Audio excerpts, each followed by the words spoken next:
एक बार शिव ने अपने तेज को समुद्र में फेंक दिया था। उससे एक महातेजस्वी बालक ने जन्म लिया। यह बालक आगे चलकर जालंधर के नाम से पराक्रमी दैत्य राजा बना।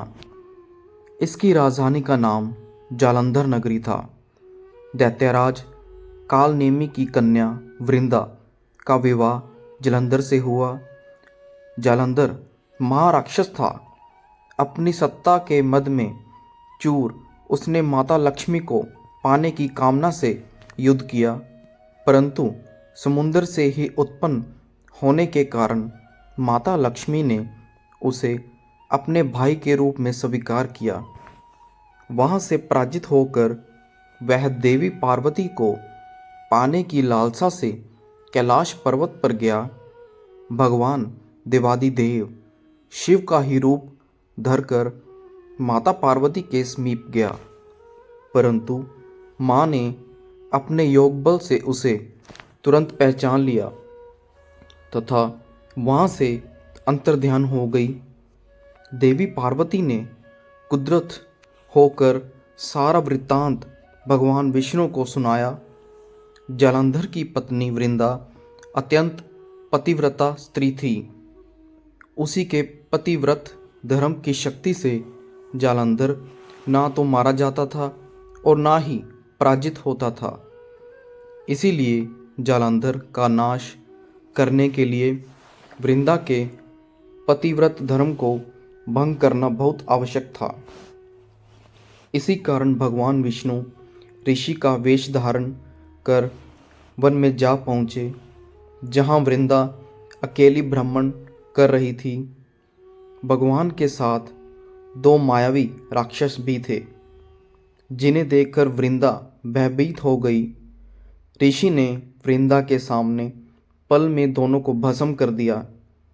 उनकी शक्ति देखकर वृंदा ने कैलाश पर्वत पर महादेव के साथ युद्ध कर रहे अपने पति जालंधर के बारे में पूछा। ऋषि ने अपने माया जाल से दो वानर प्रकट किए। एक वानर के हाथ में जालंधर का सिर था तथा दूसरे के हाथ में धड़। अपने पति की यह दशा देखकर वृंदा मूर्छित होकर गिर पड़ी। होश में आने पर उन्होंने ऋषि रूपी भगवान से विनती की वह उसके पति को जीवित करे। भगवान ने अपनी माया से पुनः जालंधर का सिर धड़ से जोड़ दिया, परंतु समय ही वह उसी शरीर में प्रवेश कर गए। वृंदा को इस छल का तनिक भी आभास न हुआ। जालंधर बने भगवान के साथ वृंदा पतिव्रता का व्यवहार करने लगी, जिससे उसका सतीत्व भंग हो गया। ऐसा होते ही वृंदा का पति जालंधर युद्ध में हार गया। इस सारी लीला का जब वृंदा को पता चला तो उसने क्रोधित होकर भगवान विष्णु को ही हृदयहीन शिला होने का शाप दे दिया। अपने भक्त के शाप को भगवान विष्णु ने स्वीकार किया और शालिग्राम पत्थर बन गए। सृष्टि के पालनकर्ता के पत्थर बन जाने से ब्रह्मांड में असंतुलन की स्थिति हो गई। यह देखकर सभी देवी देवताओं ने वृंदा से प्रार्थना की वह भगवान विष्णु को शाप मुक्त कर दें। वृंदा ने भगवान विष्णु को शाप मुक्त कर समय आत्मदाह कर लिया।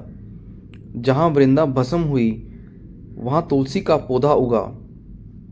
भगवान विष्णु ने वृंदा से कहा, हे वृंदा, तुम अपने सतीत्व के कारण मुझे लक्ष्मी से भी अधिक प्रिय हो गई हो। अब तुम तुलसी के रूप में सदा मेरे साथ रहोगी।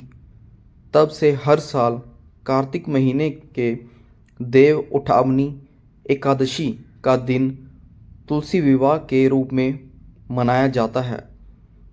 जो मनुष्य भी मेरे शालिग्राम रूप के साथ तुलसी का विवाह करेगा, उसे इस लोक और परलोक में विपुल यश प्राप्त होगा। उसी दैत्य जलंधर की यह भूमि जलंधर नाम से विख्यात है। सती वृंदा का मंदिर मोहल्ला कोट किशनचंद में स्थित है। कहते हैं कि इस स्थान पर एक प्राचीन गुफा भी थी जो सीधी हरिद्वार तक जाती थी।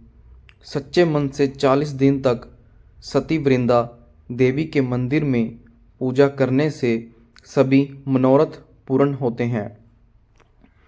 जिस घर में तुलसी होती है वहाँ यम के दूत भी असमय नहीं जा सकते। मृत्यु के समय जिसके प्राण मंजरी रहित तुलसी और गंगा जल मुख में रखकर निकल जाते हैं वह पापों से मुक्त होकर वैकुंठ धाम को प्राप्त होता है। जो मनुष्य तुलसी व आंवलों की छाया में अपने पितरों का श्राद्ध करता है उसके पितर मोक्ष को प्राप्त हो जाते हैं।